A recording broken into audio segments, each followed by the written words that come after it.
Muy buenas tardes, amigos y amigas de Cátedra Cosco. Sean ustedes bienvenidos a esta edición. La semana pasada, muchas alarmas y voces de alerta sonaron a nivel nacional. Y es que la Comisión de Reforma de Pensiones aprobó un proyecto de ley promovido por la congresista Carmen Omonte. Este proyecto habla de lo que es el Sistema Integral Unificado de Pensiones. Este sistema lo que busca es que ya no exista el sistema privado de pensiones y el sistema nacional o el sistema público de pensiones actualmente regentado por la ONP, la Oficina de Normalización Previsional. Lo que busca es que exista un sistema único para administrar las pensiones de los peruanos. Pues bien, para hablar de este tema, tenemos hoy al doctor Ricardo Ponce de León. Nuestro tema el día de hoy, martes 2 de febrero de 2021, es Sistema Privado de Pensiones, Quo Vadis. ¿Qué podemos decir acerca de Ricardo Ponce de León? Él es economista por la Universidad Católica de Santa María, posee un MBA por Centrum de la Pontificia Universidad Católica del Perú, tiene también un diplomado en el programa de especialización de ejecutivos por ESAN, es analista financiero por la Sociedad de Ingenieros Economistas del Perú. Además, tiene un diplomado como asesor financiero por el Tecnológico de Monterrey. Podemos decir también que él ha trabajado como ejecutivo en Argenta, Sociedad Agente de Bolsa, Promoinvest FMIB, Sociedad Administradora de Fondos Mutuos y en AFP Horizonte Grupo BBVA. Agradecemos a todos su predilección. Les agradecemos también mantener apagados vuestros micrófonos durante la conferencia y sabemos que al final de esta conferencia se dará una ronda de preguntas. Doctor Ricardo Ponce de León, gracias por aceptar nuestra invitación. Sea usted bienvenido a Cátedra Cosco. Queda usted gratamente, estamos muy gratamente agradecidos con usted. Y doctor Fernando, si nos podría decir algo más acerca de nuestro invitado. Gracias. Bien, Jesse, gracias. Antes de cederle el uso de la palabra a Ricardo, debo aclarar que su nombre y apellidos completos son Ricardo Castro Ponce de León. Él es economista cusqueño, estudió junto conmigo en el Colegio Salesianos, somos compañeros de colegio desde transición. Y entonces con esa confianza lo he molestado para que nos ilustre, para que nos informe sobre lo que podría suceder o pasar con nuestros fondos de pensiones, a quienes principalmente estamos involucrados en una AFP. Entonces, sin mayor preámbulo, Ricardo Castro, muy buenas tardes, te escuchamos. Gracias, Fernando. Jess, muchas gracias por la presentación. Yo encantado, o sea, ningún compromiso, al contrario, ¿no? Yo encantadísimo de estar aquí. Gracias a Fernando por esa gentileza. Además lo quiero felicitar porque veo mucho movimiento, mucha actividad aquí y creo que eso es lo que se necesita en realidad, ¿no? Bueno, el tema como lo estaban planteando inicialmente, es cierto, hace una semana justamente tuvimos la noticia, ¿no? De que estaba el Congreso, había aprobado en la comisión un, esta modificación, esta reforma, ¿no? Que se le quiere hacer al sistema privado en general, de todo, de pensiones en Perú, ¿no? Y por eso surgió un poco la pregunta, ¿a dónde va realmente esto, no? Porque ya seguramente ustedes se han enterado de muchas opiniones de expertos de ambos lados, ¿no? También hay gente que está obviamente defendiendo esta posición, pero en la misma comisión, Ricardo, sí, ¿estás sí, compartiendo pantalla? no, ¿Estás con una presentación o no? sí, sí, claro que sí. Es que la estoy viendo yo en pequeño, discúlpame, de repente hay que Eh, expandirla. O la sea, pueden, ok, podrías anclar tienes que, como, no, tienes tú que entrar a la división de compartir pantalla, ahí en un botón verde. ah, no, lo que pasa, a ver, te digo una cosita, ¿no? Doctor Fernando, ustedes disculpen y Sí, lo pueden, disculpas por sí, la intromisión, pero sí se está viendo Se la está pantalla que está en grande. compartiendo el doctor, se ve grande, doctor, Ah, no, ya, no ya, hay ok, ningún ok. problema. Ya, Sí, discúlpame, Ricardo, sí, usted, discúlpame. doctor, más no, no hay bien si se problema, no hay podría problema. acercar un poquito más a su micrófono, le agradeceríamos para que distingamos más su voz. Ok, está bien, perfecto. Sí, Les ahora sugiero sí, a todos, gracias. gracias, les sugiero a todos en todo caso que anclen mi pantalla para que la vean en grande en su monitor. Ya, ok. Nada más eso. Con eso queda solucionado, porque sí es una presentación que la tengo a la vista. ¿Está bien? Ya, perfecto, perfecto, sí, ya. Genial. No, genial, no hay problema. Listo. Entonces, les comentaba, ¿no? Que incluso en la misma comisión hay una... eh, no ha sido, no todos están a favor definitivamente de este tema, pero a mi modo de ver, en mi modesta opinión, acá hay un gran componente político, le decía a Fernando inicialmente, y bueno, quisiera comenzar revisando algunos temas que son, me parece importante ver algunas cosas de inicio.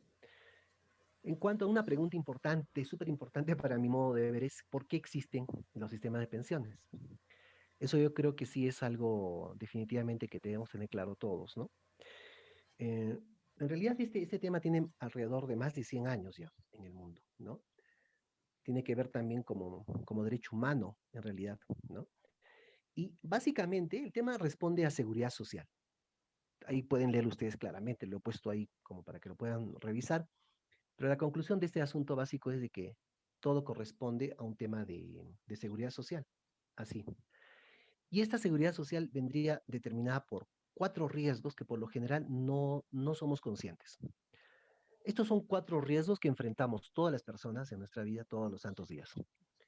Un primer gran riesgo es la enfermedad. Todos estamos, hoy, hoy más que nunca sabemos, ante este riesgo de poder contraer este virus, pero en general cualquier enfermedad. A la vez, podríamos tener algún accidente que nos genere una invalidez que sea incluso tan extrema que no podamos seguir trabajando. Es decir, que nos reste la posibilidad de trabajar parcialmente, temporalmente o de manera permanente y total, ¿no? Y también otro riesgo que corremos, obviamente, es la muerte, ¿no? Un evento que, bueno, puede suceder en cualquier momento, nadie está libre de esto. Y esos 3 primeros, digamos, que son más o menos que los conocemos, ¿no?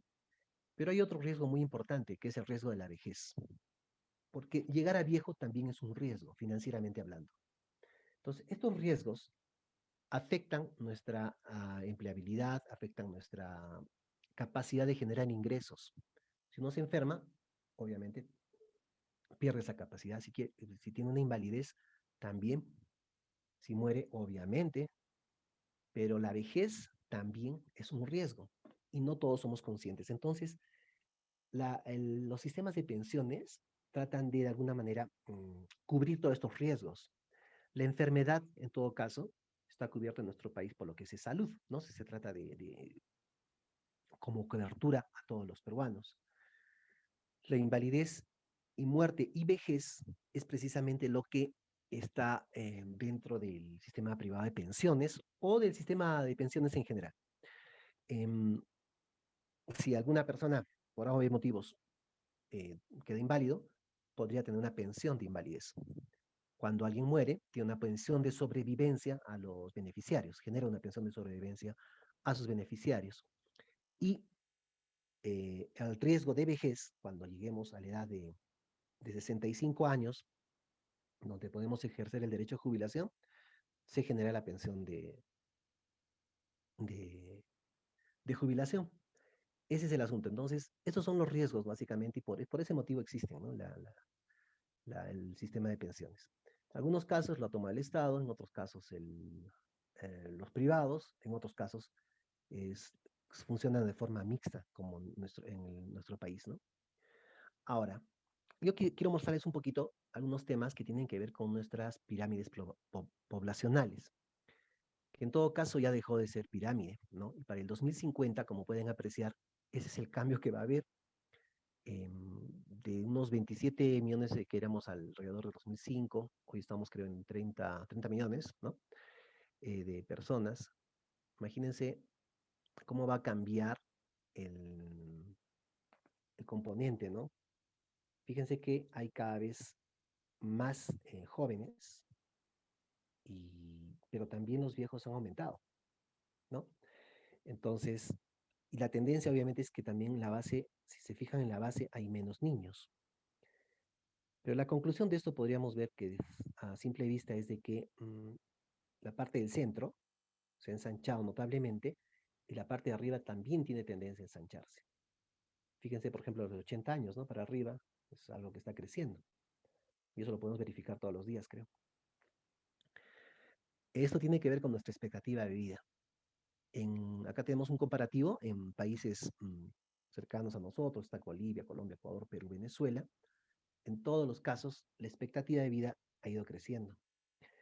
La barra azul muestra del 50 al 55, la barra roja de entre el 90 al 95 y la barra verde del 2020 a 2025. En todos los casos, la expectativa de vida se está ampliando, estamos viviendo más. Obviamente, también la tasa de fecundidad está bajando, por eso habría menos niños. Y la tasa de dependencia de la vejez, que este es un dato importante, y ahí también tenemos el comparativo del mundo. ¿Qué pasa? Si tenemos una población que está envejeciendo y con una mayor expectativa de vida, o sea, cada vez hay más viejos en buenos términos, y va a haber menos niños, por tanto, relativamente cada vez menos jóvenes, esa fuerza laboral que está trabajando son las que sustentarían las pensiones de los más ancianos, generando en el tiempo un déficit. O sea, eso va a pasar sí o sí en todo el mundo, o está pasando en todo el mundo. Por eso, si es que han seguido en algunos momentos alguna lectura de estas, en algunos países, antes de pandemia, tendríamos que hablar siempre, se hablaba, por ejemplo, de alargar la edad de jubilación, ¿no? Mientras que hay gente que quisiera trabajar menos, en realidad los sistemas de pensiones quisieran que trabajes más. ¿Por qué? Porque al jubilarte tempranamente, se ha vuelto temprano a los 65, vas a vivir más tiempo si tu expectativa de vida está ampliándose. Si vives más tiempo, obviamente lo que has acumulado probablemente no sea suficiente ah, haciéndolo el cálculo que se tiene que hacer financieramente, actuarialmente, para que sustente tu pensión a ese largo plazo, con una expectativa de vida más larga. Ese es el tema. Entonces, todos los países han ido enfrentando eso. Entonces, los países que, como comenzó este tema de pensiones, que el Estado se hacía cargo de su población y les ofrecía el beneficio de poder jubilarse.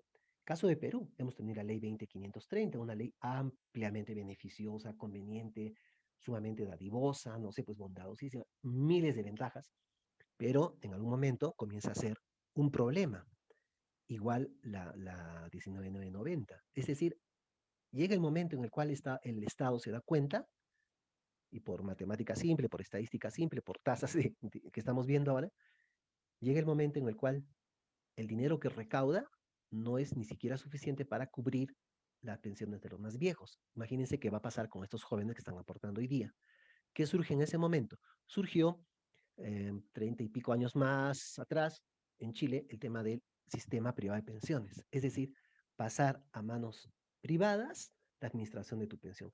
Pero que en buena cuenta, más que sea un administrador privado, que a mí me parece bien, es de que cada quien sea responsable del valor que acumule en su fondo, que es un concepto, a mí me parece interesante, ¿no? En el sentido de que la gente tiene una formación X, ¿cierto? Y hay quienes continúan formándose a lo largo de su vida, hay quienes tienen más, no sé, más aptitudes, desarrollan, se desempeñan mejor en los trabajos, pueden ascender de mejor manera, a la vez van ganando más dinero, por tanto, irían aportando más a su fondo. De alguna manera, el ingreso que tenemos todos está relacionado con nuestra formación, con nuestro desempeño. Entonces, la gente más talentosa probablemente acumula mucho más dinero. ¿Para qué? Para su vejez.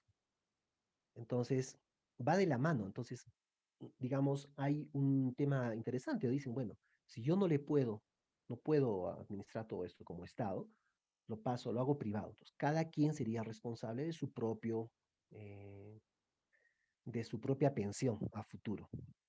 Ahí seguramente habría muchas cosas que preguntarse o que conversar.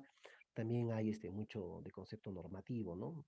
Yo lo hablo en términos positivos. A mí me parece que efectivamente, si me dan la oportunidad de que yo sea el propio gestor de mi futuro pensionario y sé que la cantidad que acumule va a determinar mi pensión futura, lo que tengo que tratar de hacer es ahorrar más, pero para ahorrar más necesito mayores ingresos y para mayores ingresos necesito mejores trabajos, mejores oportunidades laborales y para eso necesito capacitarme más. Es un tema, yo lo veo de ese tema, de un tema, de un punto de vista bastante competitivo, ¿no?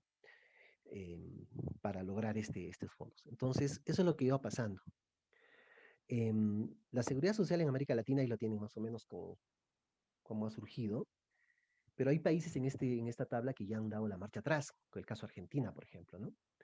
Que en su momento sería el caso más concreto que hemos visto, donde todo lo avanzado de las administradoras de fondo de jubilación y pensiones, AFJP, se llamaban allá, simplemente revirtieron al Estado. Que es, en buena cuenta, lo que está proponiendo esta ley. O sea, yo creo que la están maquillando un poquito, pero en buena cuenta va por ahí. Esta es la percepción de los trabajadores en cuanto al tema de la seguridad social.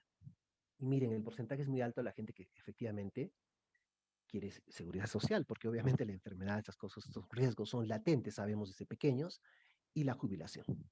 El resto, digamos, tiene una participación mucho menor. Lo más importante, lo que más la gente valora en todo caso, evidentemente es la atención médica, el hecho que si mueres o dejas dependientes, tenga una pensión o tú mismo te puedas jubilar. Entonces, esos son los primeros lugares, ¿no? Ahora, el, al inicio se comentaba efectivamente que en el sistema privado de pensiones en el Perú, en realidad se creó con el objeto de fortalecer la previsión, el sistema de previsión social, ¿no? En pensiones, básicamente. Porque mm, el Estado había estado administrando siempre esto, ¿no es cierto? Como les comenté, la ley 20530, ¿no? Esta 1990. Y tenemos en el Perú estas dos áreas, ¿no? La que cubre pensiones y la que cubre salud. Pero ¿qué pasa? Aquí hay un dato que es clave. Ambos sistemas tienen déficit presupuestal, ambos. Me refiero a la ley 20530 y al decreto legislativo 19990. ¿Qué pasa ahí? Acá hay un tema que la pensión, los pensionistas de la 20530, el 85% de su pensión tiene que ser cubierta con transferencias del Estado. O sea, en buena cuenta está quebrado. Es decir, el dinero que se recaudó en su momento y dadas las condiciones, como les decía, tan especiales, particulares, generosas, ¿no? De esta modalidad que ofrecía el Estado en pensión, quebró hace rato, o sea, y al 85% tenemos, porque en buena cuenta, esas transferencias salen de algún sitio, salen de los bolsillos de todos los peruanos. Y en el caso de la 19.990, 58% de la pensión también es cubierta con transferencias del Estado.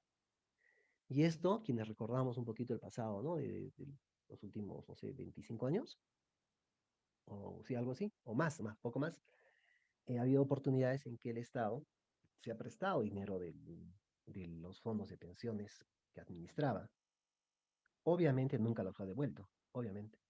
Y eso ha pasado, entonces en el fondo ambos sistemas tienen pues están pues descubiertos, ¿no? Necesitan transferencia. Es por este motivo que se hizo el sistema privado de pensiones.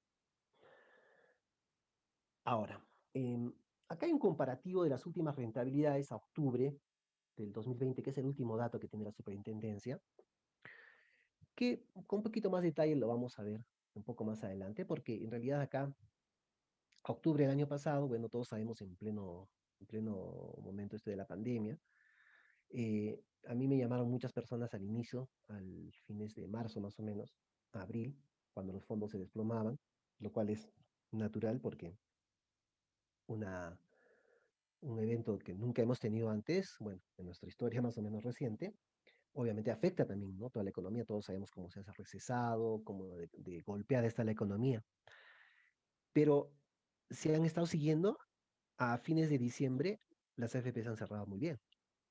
O sea, imagínense, solamente ahí, por ejemplo, se puede ver, a octubre estaban al 7%, el sistema en promedio, el fondo 2, que es donde la mayoría está, 7.97%, 87%. Ahorita lo revisamos eso con más detalle. Pero también aquí hay otras, bueno, las comisiones que las AFP están cobrando actualmente han tenido una baja sustancial, ¿no? Es así importante. Y esto empezó el año 2012, que se licitó cuánto tendrían que cobrar las AFPs, con el objeto de que sea solo una la que pueda afiliar. Esto generó, digamos, bastante movimiento en el mercado, con una tendencia a la baja en las comisiones. Eso sí ha sido importante porque hay un indicador, el ROE, que digamos sería el rendimiento, el retorno que obtiene un negocio respecto a los activos que tiene o al patrimonio o al capital que puede estar manejando, ¿no? Digamos así en términos generales. Les comento que en algún momento las FPs tenían un 75% en estos indicadores. Era simplemente pues escandalosamente alto, ¿no? Em, y a raíz de eso comenzó a ajustarse, buscándole mecanismos por los cuales bajar las comisiones. Uno de esos mecanismos ha sido esta licitación que fue disminuyendo, ha ido bajando y realmente ahora tienen unos ROEs bastante mucho más estables, digamos, más acordes al mercado, ¿no? Yo les estoy hablando de 75 cuando en el mercado estaba alrededor de 18 a 20. Imagínense entonces, era bastante notoria la, la rentabilidad que ellos obtenían, ¿no?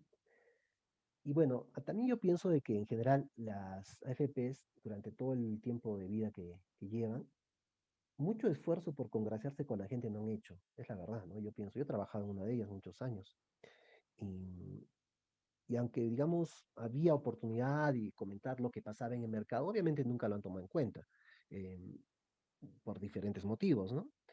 Pero básicamente yo creo que se han esmerado al contrario en ser impopulares. Y cada vez que desde el Congreso, del Ejecutivo se ha podido, se han comenzado a adoptar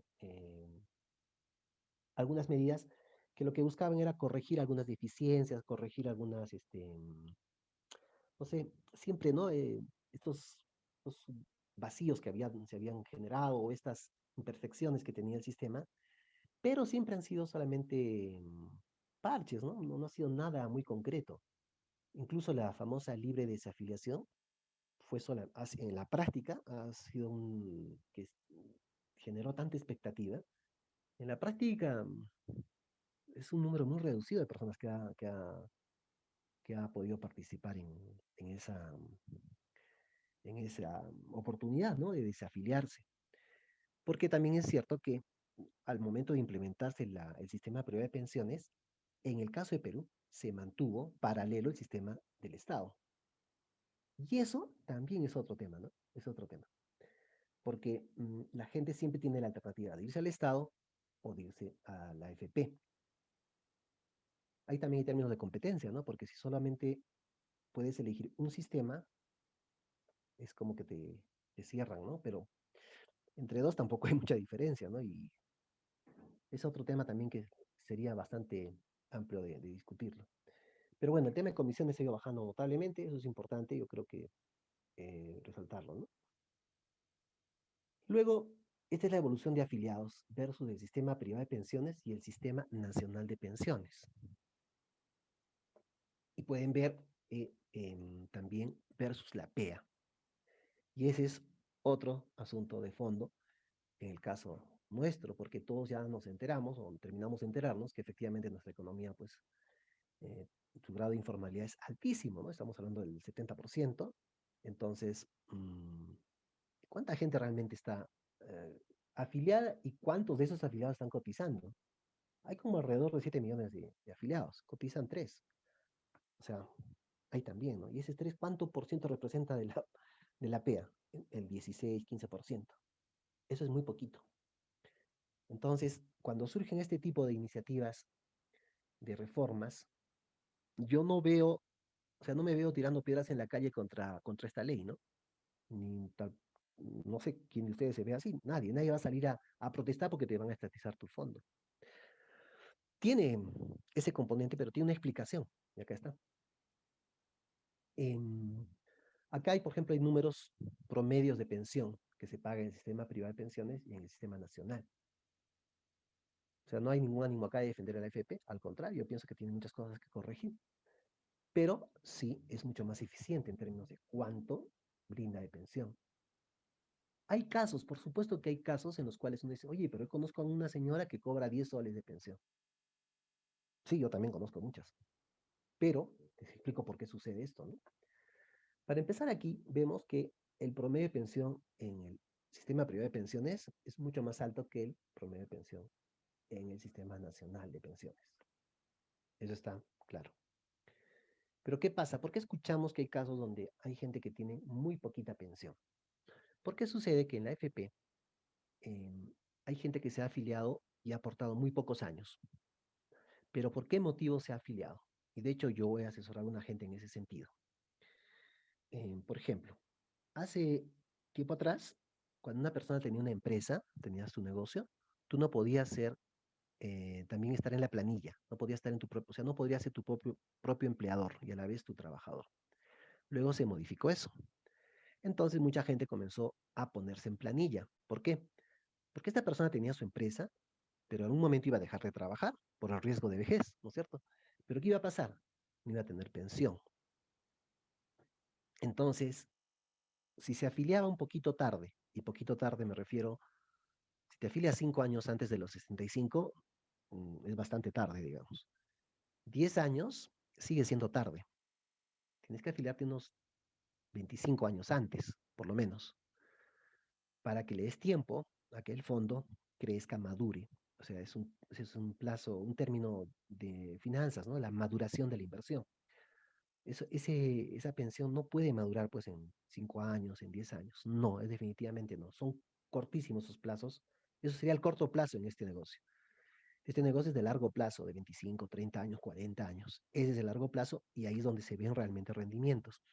Pero ¿qué pasaba con la gente que se afiliaba así cortito, faltando poco? No se afiliaba para tener pensión, porque ya sabíamos a simple vista que su pensión iba a estar directamente proporcional a lo que tiene en su fondo. Lo que hacían era para juntar un monto que se llama anualidad, que creo que está ahorita alrededor de los 10.000 y tantos soles, que cuando yo tengo ese monto en mi fondo de pensiones, la AFP tiene la obligación de ofrecerme la alternativa de jubilación. Tiene la obligación. ¿Y cuánto va a ser? 10 soles, 11 soles, 9 soles. Pero ¿cuál es la ventaja? Que si yo opto por jubilarme con esos 10 soles, en ese momento la AFP, a partir de mis 65 años, actúa como empleador, me va a descontar el 4% de mis 10 soles, 40 céntimos, y con eso yo voy a tener atención médica en salud de por vida. Ese es el motivo por el cual encontramos pensiones muy bajitas. Porque hay gente, como les digo, que ha comenzado a aportar bastante tarde, pero no tanto buscando la pensión, sino buscando este beneficio, que es importante porque cuando estamos en esa edad, obviamente las atenciones médicas van a ser más necesarias, ¿no? Acá tenemos en términos de pensionistas y en términos de edades. Acá lo que sí yo quisiera resaltarles es el porcentaje de gente que está sin cobertura, ¿no? Y por ahí también obviamente vienen estos intentos de reformar el sistema privado de pensiones, donde se habla de una pensión para todos, universal. El tema es de dónde va a salir esa pensión universal.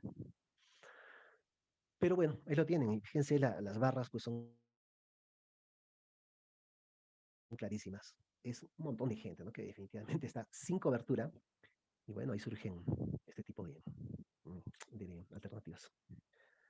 Acá tenemos cómo ha ido evolucionando el fondo de pensiones. Porque también detrás de todo esto, estamos hablando que hay una cantidad importantísima de dinero, ¿no? Muy grande. Em, los fondos de pensiones van creciendo todos los meses, porque todos los meses a la gente de planilla le descuentan, es un descuento sí o sí obligatorio, sí o sí ingresa a la FP, sí o sí tiene que ingresar a una inversión inmediatamente, ya sea de renta fija, ya sea renta variable, combinaciones, las que quieran. Ahí tienen 4 fondos. Hay un fondo cero, que el fondo cero es el que tiene un riesgo teóricamente cero. Les digo teóricamente porque eso no existe, riesgo cero no existe, pero teóricamente es un riesgo de fondos de riesgo cero, es el fondo de riesgo cero, el fondo cero, ¿no? Luego el fondo 1, donde la mayor cantidad está invertido en instrumentos de renta fija. Renta fija es que de antemano conozco cuánto va a rendir, entonces el riesgo es bastante moderado. Entonces el porcentaje alto está en renta fija y muy chiquito en renta variable, digamos 90-10, 90 fijo, 10 variable. El fondo 2 que tiene mitad, mitad, más o menos. 45 variable, 55 fijo. Ese es más o menos el promedio. Y el fondo 3 donde tiene alrededor del 79, casi 80 variable y 20 fijo, ¿no? Y toda esa combinación de fondos hacen el total del fondo de pensiones que administran las AFPs, las 4 que existen, y como se ve en el gráfico, van pues en ascenso continuo, obviamente, continuo. Y va a tener fluctuaciones, obviamente, por cómo va generándose los rendimientos que va pasando en el mercado, porque hay un porcentaje en variable. Entonces, ante crisis como hemos tenido el 2008, por ejemplo, o incluso antes, el 97, ¿no? Ahí tuvimos una crisis importantes ahí, el 97, 98, luego hemos vuelto el 2008, que ha sido bastante fuerte, 2011, 12, y ahora con esto del COVID, ¿no? Entonces, hay variaciones, obviamente. Pero este es un negocio a largo plazo. A menos que yo esté con 60 años, 64, en esos momentos de crisis, tendría que preocuparme, ¿no? O sea, la gente, por ejemplo, que cumplía 65 años en enero, y en marzo que comenzó, que comenzó aquí el tema de la pandemia, obviamente, sí, sí, de hecho que se han visto afectados en un primer momento. ¿Por qué? Porque los fondos comenzaron a bajar, ¿no? Producto de esta situación. Pero en el largo plazo sí tienen un rendimiento muy positivo, ¿no? Hay otro asunto interesante acá, que tiene que ver también con lo que estamos conversando y con lo que les quiero mostrar al final, que son los aportes voluntarios sin fin previsional. Estos aportes voluntarios están desde el 2009, 8-9, y que son alternativas que te ofrece la AFP para que tú libremente coloques dinero a invertir con ellos, que no tiene carácter pensionable. Es decir, tú vas aportando la cantidad que quieras, desde poquito hasta mucho, pero no va a estar junto con tu fondo obligatorio. Es decir, que lo puedes retirar en cualquier momento. Además que tiene la condición de embargable, mientras que el fondo de pensiones evidentemente es inembargable. Entonces, ¿qué pasa? Las AFPs comenzaron a ofrecer este producto porque tenían buenos números de respaldo, es la pura verdad. O sea, sinceramente les digo, mejor administrador institucional no hay. Las AFP lo han hecho muy bien, es la verdad. En épocas de Cristo, ahí vamos a ver cuántos son los rendimientos. Y fíjense, ahí tienen la evolución de aportes voluntarios sin fin previsional también. Es decir, la gente sí comenzó a confiar. Y miren que estamos hablando de buena cantidad de plata, 2.500 y pico de millones. Es plata eso, bastante dinero, que la gente le está confiando a la AFP. Y hay una cosa interesante, tú puedes ponerlo en una AFP diferente de la tuya. No es necesario que sea en la misma. Tiene un costo que es muy bajito, ¿no? Muy bajito por la administración. Acá es el punto que les quería comentar, que tiene que ver con la rentabilidad anualizada, nominal anualizada por tipo de fondo. Nominal significa, bueno, simplemente así en grueso, ¿no? Sin restar nada, el efecto inflación, el efecto tipo de cambio, ni nada. Y podemos ver, creo que en todos los casos, miren, hasta más de 10%, ¿no? 11% y pico debe ser eso, más o menos. El primero a un año, a 3 años, a 5 años, a 10 años. A diciembre 2020. Obviamente diciembre 2020 con todo el tema de la pandemia, todo se ha afectado bastante. Pero vamos a ver, y acá les quiero mostrar, es lo mismo solamente que en números, para que sea un poquito más claro. Y fíjense en la última, donde dice inicio del fondo. O sea, la rentabilidad nominal anualizada por tipo de fondo, desde inicio del fondo. O sea, si tú hubieses puesto tu dinero en el fondo cero, desde que inició ese fondo, que ha sido hace 4 años, te hubiese rendido en promedio 3.91 por año. ¿Es buena tasa? Es muy buena, porque si ustedes consultan con cualquier banco, no cooperativas obviamente, no vamos a entrar en cajas tampoco, aunque las cajas también sus tasas han bajado drásticamente, ¿no? Las tasas que nos pagan por ahorros, ¿no? Las pasivas, no las activas. Pero si comparamos con bancos, ustedes se han dado cuenta que en muchos casos tienes que pagarle al banco por tener tu plata ahí, o sea, es la verdad.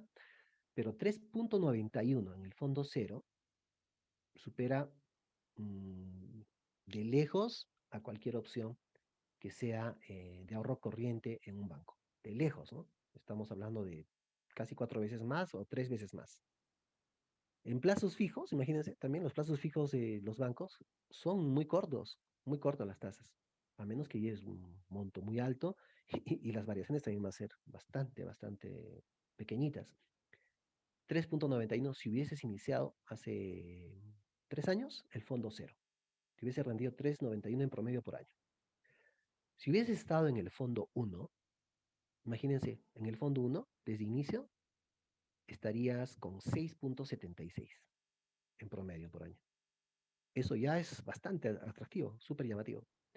Y el fondo 2 miren, de inicio, que es el fondo más antiguo, porque así comenzó las FPs con el fondo 2 con ese único fondo, 11.33, que hubiese rendido en promedio por año. 11.33. Estamos hablando de los últimos 27 años. O sea, es un montón de tiempo. Y el fondo 3, que hubiese rendido en promedio 6.59. Bueno, ahí tal vez puede llamar la atención, ¿no? Que el fondo 1 rinde más que el fondo 3, ¿no? Pero sus tiempos de inicio sí son más o menos casi los mismos, pero bueno, es que el 3 ahorita está muy afectado, obviamente, por lo que ha pasado, ¿no? El último año. Pero ustedes van a ver que pasado todo este asunto, bueno, tarde o temprano tiene que pasar, va a haber un rebote importante ahí. De hecho, si muchos de ustedes están en el fondo 2 y nunca han cambiado, si es que nunca han cambiado de fondo, todos están en el 2 y nunca han hecho cambio de fondo.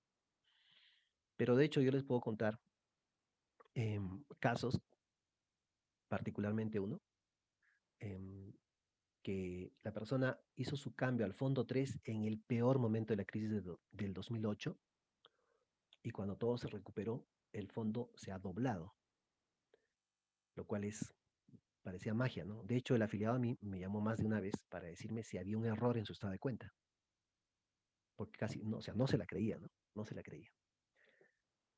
Son, es un tema de movimiento de dinero, nada más. Es un tema de moverse en el momento preciso, en el tiempo preciso, al fondo indicado. Esperas el rebote y te da la sorpresa de la vida.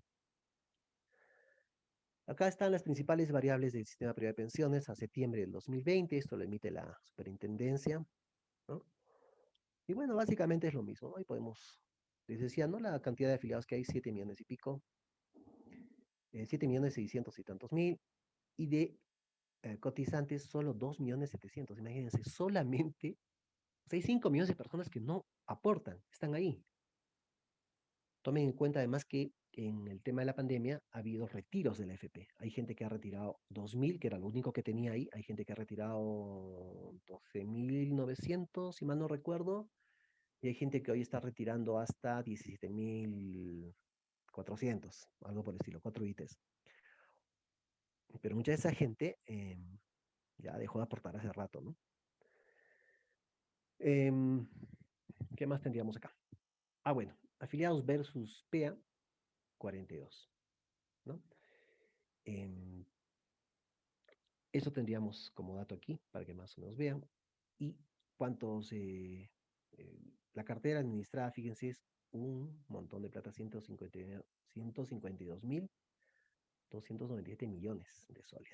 Bastante dinero.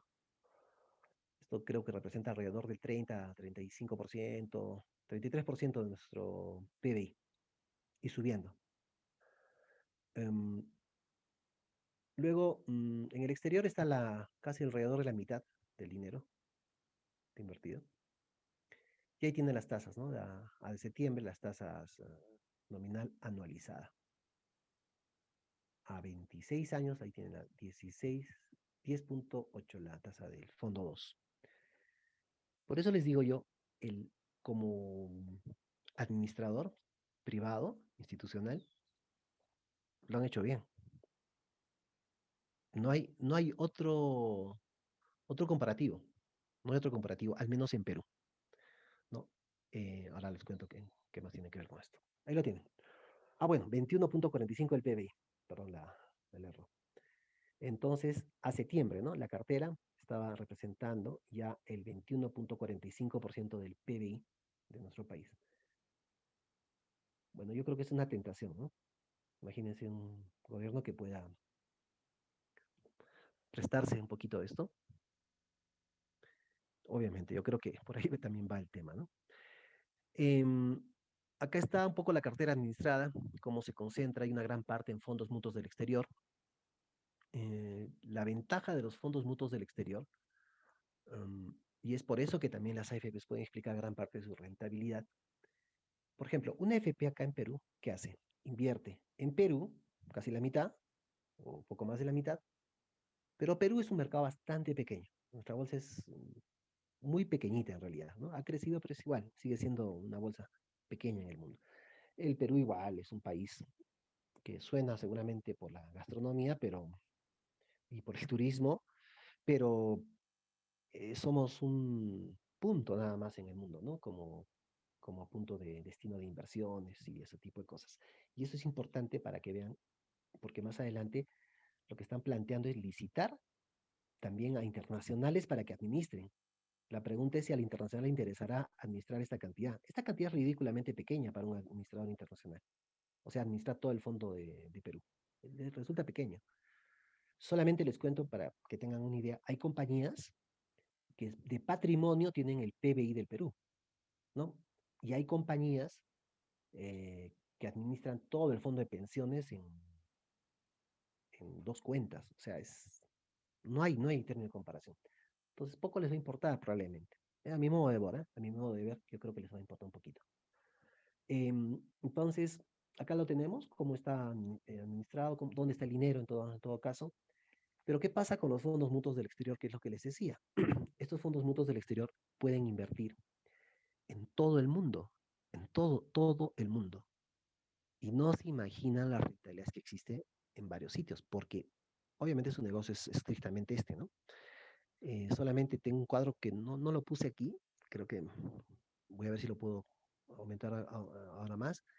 El año pasado, o sea, al cierre de 2020, hay fondos que han rendido 22%. El que menos he visto está por 11% afuera. O sea, realmente daría más ganas de estar con tu dinero fuera que acá. Pero así está la cartera. Acá lo tienen por sector económico, ¿no es cierto? Para tener una idea cómo está. También es importante, creo decir, que las AFPs ahora pueden invertir también en inversiones, ¿no? Inversiones de infraestructura, que es otra cosa de que se le restaría también la posibilidad. Y son aspectos interesantes, ¿no? Y acá tienen rentabilidades a largos plazos, ¿no? A muy largos plazos. Ahí lo ven en el fondo 1, 2 y 3, a 5 años. El cero no aparece porque tiene menos de 5 años, ¿no? Y acá pueden ver, las tasas son, yo creo, realmente interesantes, ¿no? Interesantísimas son las tasas. Eso es lo que está pasando con el tema de la AFP. Eso es lo que está haciendo la... Acá están las rentabilidades año por año, a 5 años, del fondo 1, desde el cero, ¿no? La SBS proporciona esta información, la bota a 12 meses, a 24, así va subiendo hasta lo más antiguo posible. Y acá pueden ver ya en términos ajustados. Ahora les sugeriría ahora que veamos la tabla que está al lado derecho, rentabilidad real anualizada. Y esta rentabilidad real anualizada, vamos al fondo tipo 2, noviembre del 2020 a noviembre 93. Ahí la pueden ver. El sistema ha rendido 6.94. Es el promedio, imagínense. Real ya. Real significa que le estamos descontando el efecto de la inflación, el efecto tipo cambio, los efectos, ¿no? Que podemos tener ahí financieramente hablando. Porque la tasa original que estábamos viendo era 11.29, que obviamente es un montón, ¿no? 11.29. Pero en términos reales, lo que efectivamente, descontando, como les digo, inflación, tipo de cambio, sería 6.94. Igual es una supertasa. Igual es una supertasa. Así que eso es lo que ha venido haciendo las FPs como administrador privado.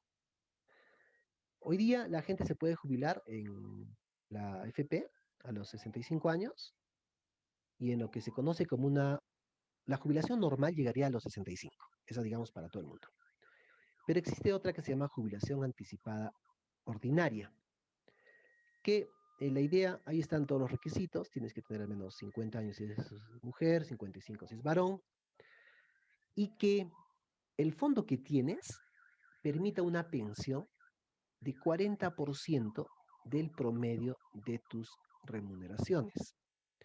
Y toman 72 meses de aportes en los últimos 120 meses. O tiene que haber 120 meses, ¿no? Pero al menos tiene que haber 72. Y si, digamos, ganas 1.000 soles, vamos a suponer, y tu fondo permite una pensión de 400 soles, dices, me quiero jubilar anticipadamente, de manera ordinaria. También existe la jubilación normal, que les decía, 65 años, y la jubilación anticipada por desempleo, que consiste en que 12 meses desempleado, sin vínculo en una planilla, eh, mujer con 50 años, hombre con 55, y solicitas tu jubilación.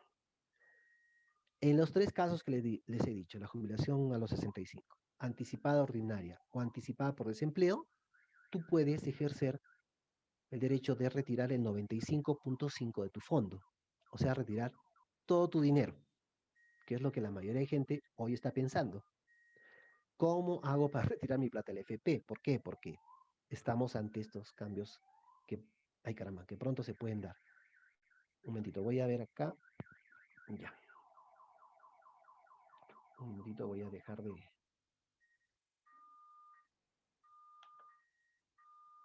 Tengo un cuadrito más que no sé por qué motivo no está acá.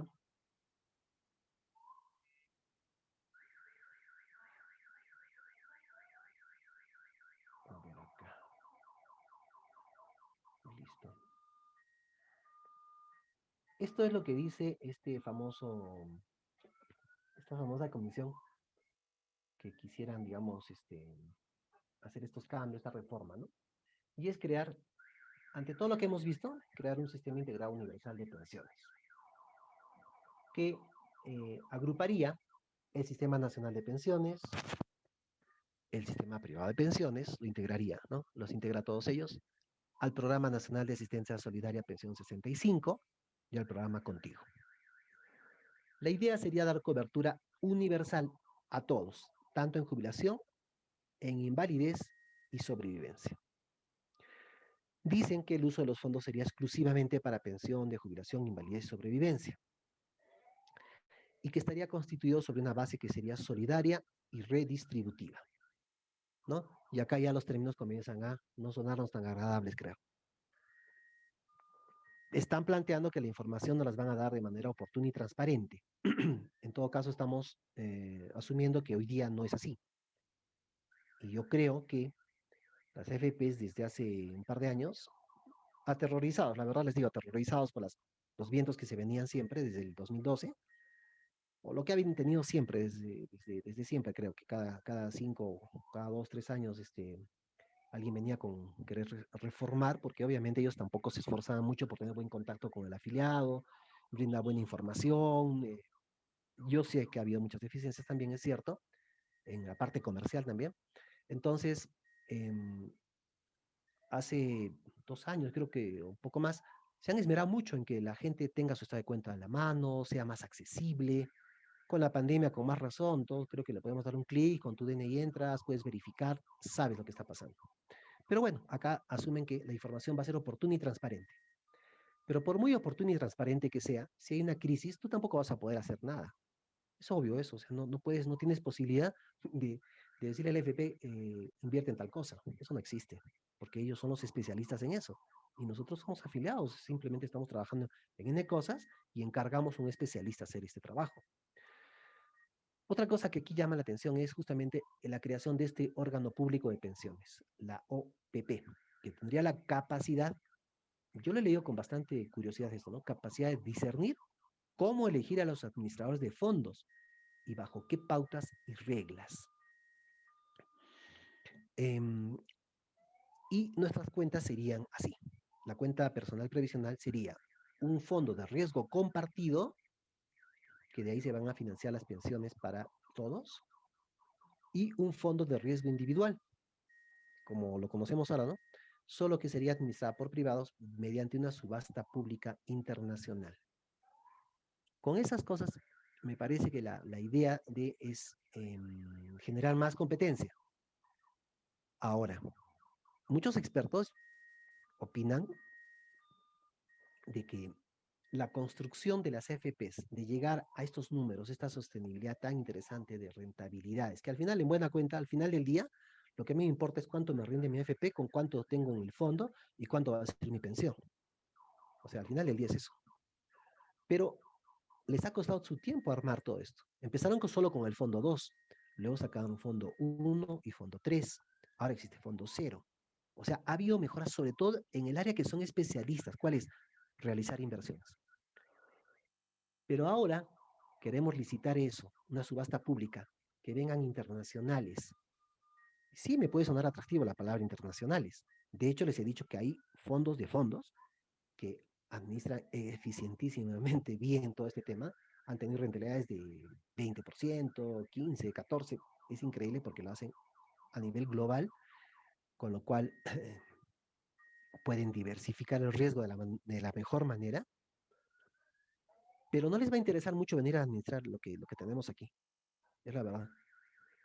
Y además, hasta que se establezcan, eh, es toda una ingeniería financiera en este tema que existe detrás de esto. O sea, no se construye de la noche a la mañana, ¿no? Toma, algunos expertos dicen, años en lograr esta expertise. De hecho, les ha tomado las CFPs, tienen 27 años. Entonces, mmm, ese cambio así tan brusco seguramente va a beneficiar a las generaciones posteriores. Probablemente, puede ser, no digo que no. Y nosotros, ¿cuál va a ser el impacto de nuestros fondos? Y otra cosa que preocupa, esta capacidad de discernir cómo elegir a los administradores de fondos y bajo qué pautas y reglas, bueno, los antecedentes que tenemos, la experiencia que tenemos con el Estado como administrador, no son las mejores, no son las mejores, ¿no? Particularmente a mí me parece que eso sería, por decirlo menos, algo bastante, no sé, muy complicado. No veo realmente, em, no le veo mucho futuro a este tema así, ¿no? Eso es lo que podría pasar en realidad. Entonces, con nuestros fondos, bueno, ahí les dejo por si una tablita donde están cuáles son las modalidades actuales de jubilación. Pero lo que nos interesaría, si estamos preocupados en salvar nuestros fondos, son las que les he mencionado antes, ¿no? Y ese es básicamente, si la pregunta era ¿a dónde va el sistema privado de pensiones?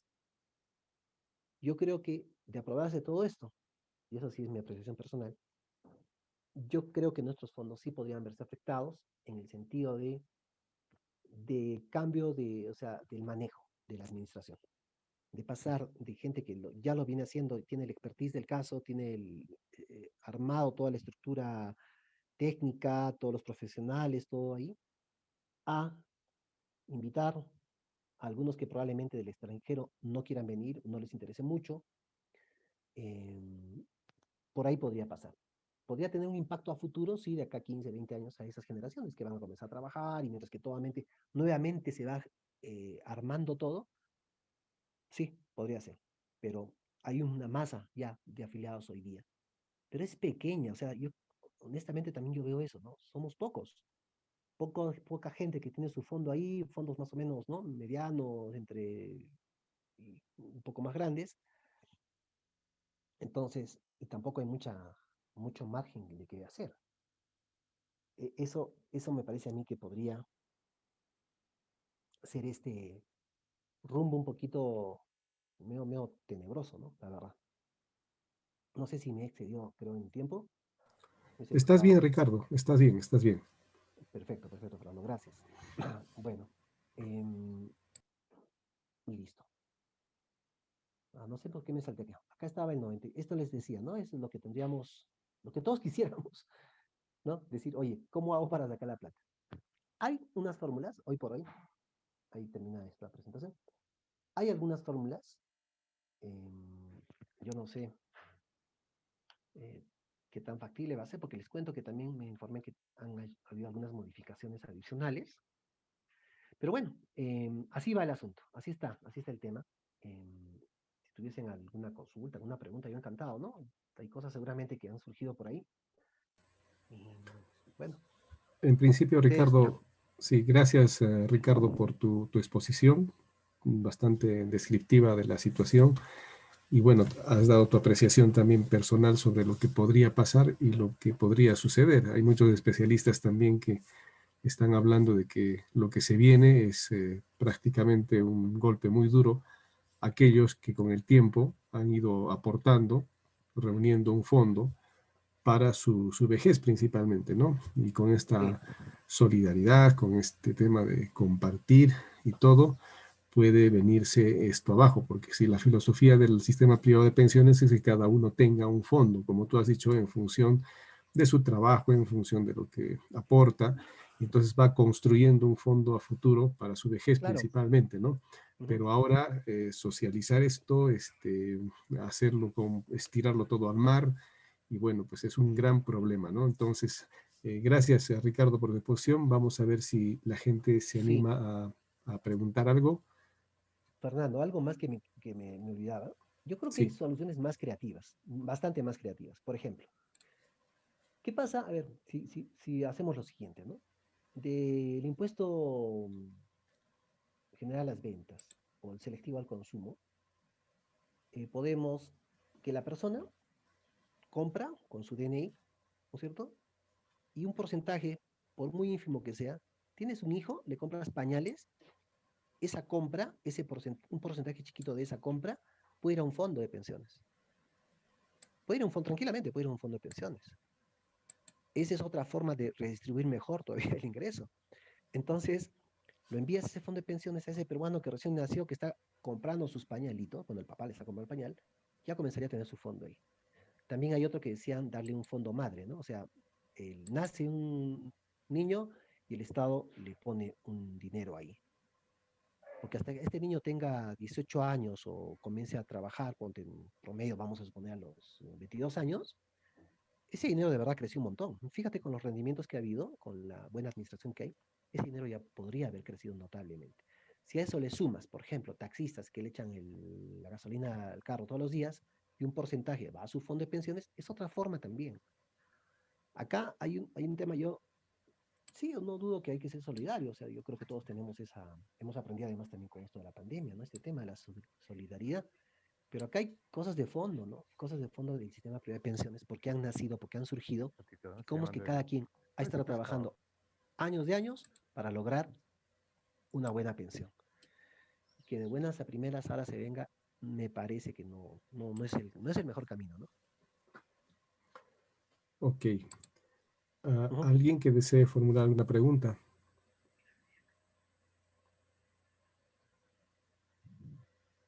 ¿Alguien que desee preguntar? Murillo, muy buenas tardes. Te escuchamos, César.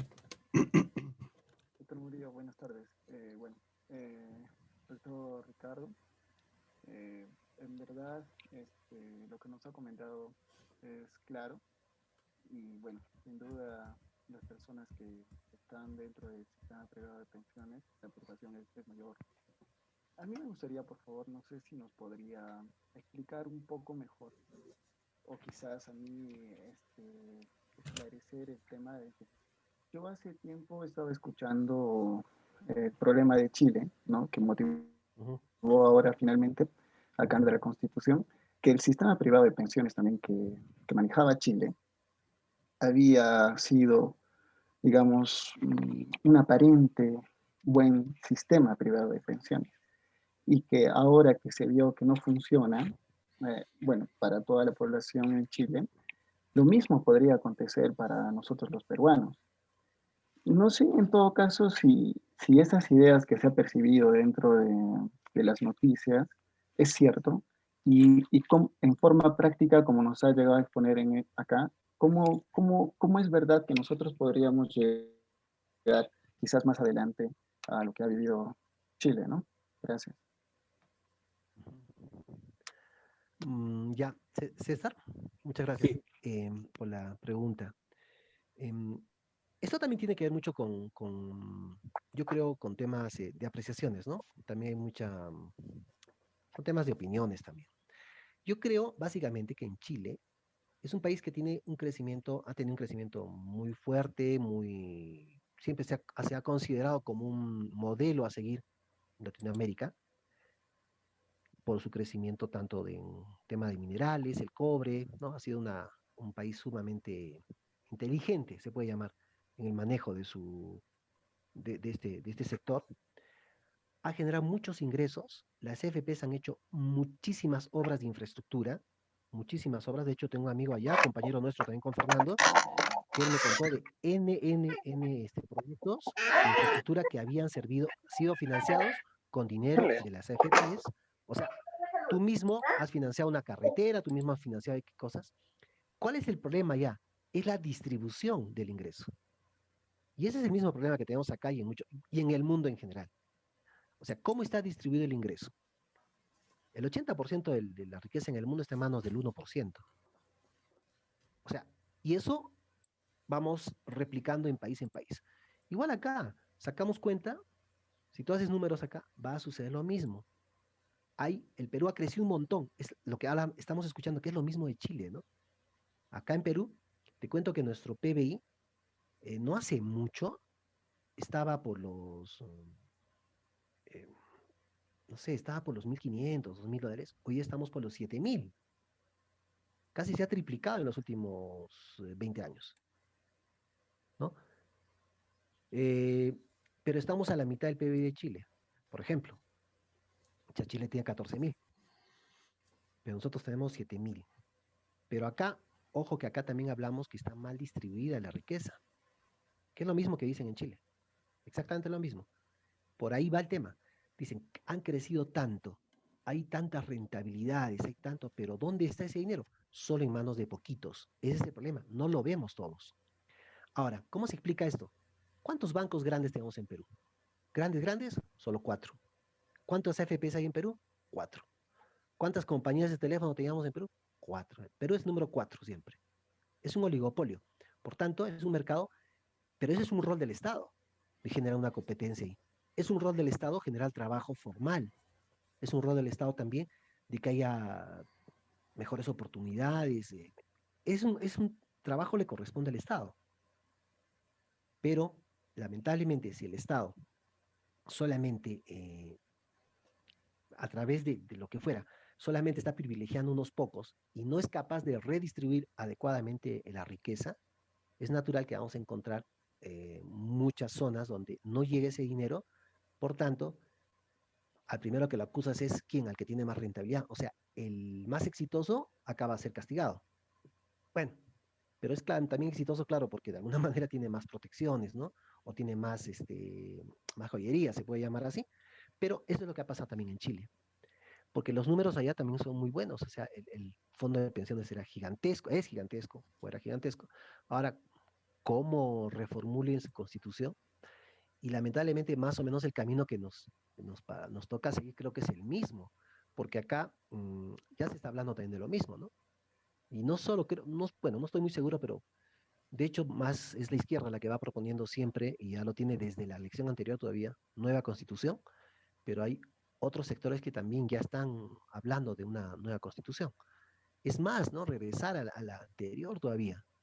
Eso significa definitivamente deshacerse del sistema privado, significa varios cambios estructurales profundos, que lo único que van a hacer, yo pienso a mi modo de ver, es afectar el desempeño que hemos tenido en los últimos 30 años.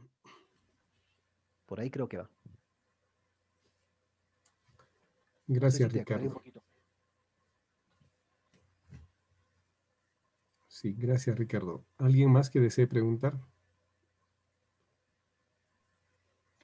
Sí, doctor, yo quisiera hacer una pregunta. Te escuchamos, Catherine. Buenas, gracias, doctor. Buenas tardes.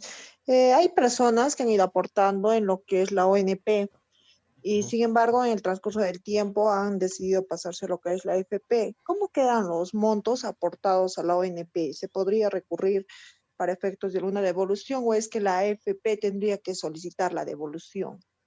Esto es todo, Ok, doctor. Catherine, gracias. Mira, ha existido, el momento que se crearon las FPs, como en Perú han seguido conviviendo ambos sistemas, el privado y el nacional, entonces se creó el bono de reconocimiento. Y el bono de reconocimiento es que el Estado efectivamente te reconoce los aportes que le has hecho cuando estabas en el Sistema Nacional de Pensiones y los pasaba a tu AFP.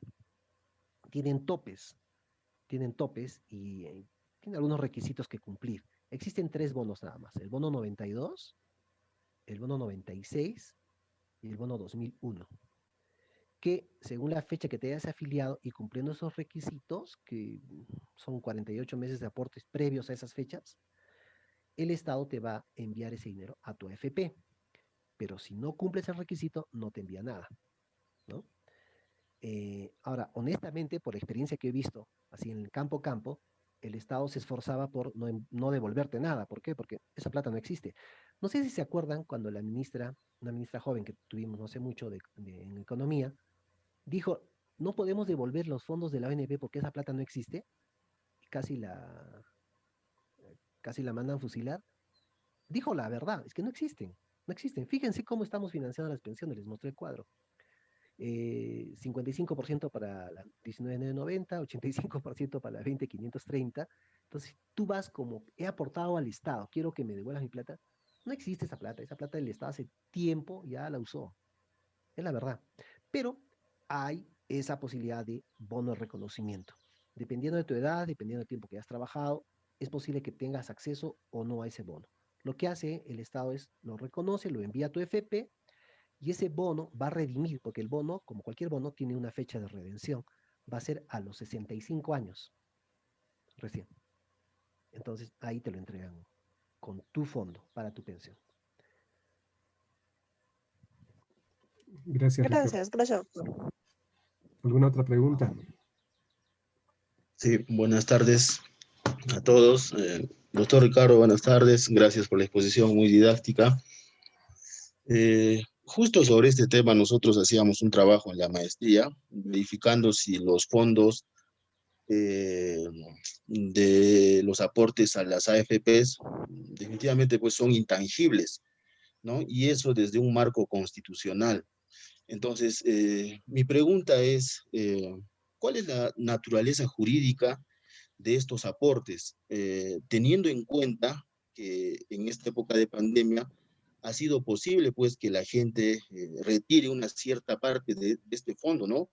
Ello motivado por la urgencia y necesidad, pero no olvidemos que este fondo no es propiamente una situación de propiedad de la persona que aporta, ¿no? Sino tiene otro fin. Entonces, ¿cómo compatibilizar esos dos aspectos, ¿no? Por un lado, desde un ámbito constitucional, se nos dice que es intangible, pero por otro lado, se permite retirar una parte de estos fondos y ya no, para usarlos inmediatamente, ¿no? Ya no en el futuro y dejar, quitándole el fin para el que está creado, ¿no? Gracias. Sí, muchas gracias, Gabriel. Interesante, ¿no? Yo pienso, bueno, para empezar, yo no soy abogado, así que no me podría pronunciar sobre algunos aspectos, pero lo que sí sé con toda seguridad es que el fondo es individual, es propiedad de cada afiliado. Y es intangible en el sentido de que no puede ser embargado por deudas, no puede ser embargado absolutamente por nada de ese tipo de circunstancias. Es exclusivamente para tu pensión de jubilación. Y si no llegas a la pensión de jubilación, es para cubrir la invalidez o la sobrevivencia que se pueda generar en caso de que se dé. Lo que ha sucedido en esta época han sido cosas extraordinarias, han sido motivaciones extraordinarias en los cuales la gente ha dicho, bueno, a ver, vamos, o el Estado en todo caso dijo, vamos a darle una especie de anticipo, ¿no? Vamos a hacer, hay un dinero ahí, entonces que lo usen como una medida en esta emergencia. Ahora, yo pienso que si somos un poquito más así, digamos, más drásticos, el COVID es una especie de espada de Damocles, ¿no? O sea, cualquier rato nos puede caer y chao, se acabó. Entonces, ese dinero yo creo que ha sido puesto a disposición bajo ese criterio más o menos, ¿no? O sea, podría ser que no superes, pues, o sea, pues, podría ser que no llegue la vacuna a tiempo para uno, ¿no? Toma una porción de tu fondo y que sí sabemos que es para tu jubilación, pero dadas las circunstancias extraordinarias, por ese motivo se ha otorgado.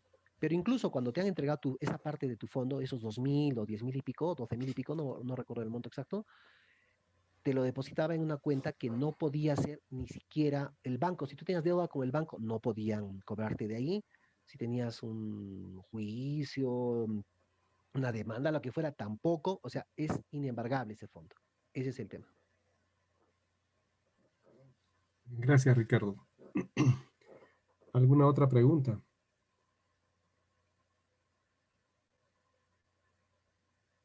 Bien, Ricardo, creo que ya no hay más preguntas. A mí me corresponde agradecer tu tiempo, Ricardo, haber compartido tus conocimientos, también habernos manifestado tus preocupaciones y las expectativas que tienes con relación a esta futura ley, si acaso se da. Tengo entendido que todavía entrará una discusión en el Pleno, pero muchas cosas pueden pasar. Bueno, finalmente hasta podría ser observada por el Ejecutivo, pero el Congreso la podría aprobar por insistencia. Ya sabemos cómo es ese Sí, pues. mecanismo. Sí, Sí, sí. Ricardo, yo me voy a permitir que de repente alguna persona que esté interesada en consultarte, porque muchos hemos quedado con la preocupación de tener un fondo y que podría verse afectado por esto, y en consecuencia hay algunas alternativas, algunas medidas, algunas posibilidades que uno puede tener para retirar el fondo y, bueno, salvarlo de esa manera, de una medida que se pinta como populista, ¿no? Entonces, Sí. yo me voy a permitir a todos los que asisten darles tu celular, que es el 969-550021. De repente, más adelante tienen alguna consulta puntual. Entonces, a todos nuestros amigos que nos han escuchado, que han asistido a esta charla, quien ha expuesto es el economista Ricardo Castro Ponce de León. Su número de celular es el 969-550021. Bien, Ricardo, yo te agradezco. Gracias por haber aceptado nuestra invitación. He abusado de la amistad que nos une. No, Bueno, Fernando. tú sabes que somos hermanos y nos hemos encontrado en un colegio hace mucho tiempo y ahora seguimos siendo hermanos, ¿no? A pesar de que no somos de sangre, pero somos hermanos. Para quienes nos escuchan, Ricardo también es músico, ha cultivado siempre la música, es un amplio difusor de la misma y a su vez tiene espacios en las redes con los cuales propicia la participación de la música y la difusión de la cultura. Es decir, hace algo más de aquello que uno debe hacer. Muchísimas gracias, Ricardo, te quedo muy agradecido y con todos nuestros amigos de Cátedra Judicial nos despedimos hasta el próximo martes. Tengan todos ustedes muy buenas tardes. Gracias, Fernando. Gracias, Jesse. Ya puedes suspender la grabación. Gracias, Ricardo. Muchas gracias. Gracias, Muchas Fernando. gracias por A ustedes las gracias. Muchas gracias. todo. Sí.